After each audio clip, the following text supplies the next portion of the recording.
mtazamaji wa Dogo Comedian TV. Tuko hapa maeneo ya Mamto na tunapiga ndrao zetu hapa tukiongea na watu watatu wawili. Nimepata na msanii mmoja mzee wa heshima hapa akiwa na kitu moja ambayo angetaka kutuambia. Maybe tujulize kwa majina ya usanii unaitwa nani? Naitwa Jaimo. Hiyo kitu ungetaka kuambia watu wajue ni gani? Naweza kuambia kitu moja vile watu wanafaa kuishi. Waambie na waambie Ruto au waambie serikali kuna njaa. Njaa ni kubwa hapa kabisa.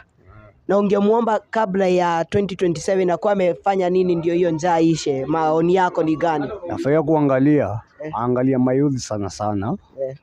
Sababu mayouth ni kitu ya maana sana. Sababu hii dunia mayouth wayuko kazi. Pia anajielewa vile tuko. Sawa. Asanti sana.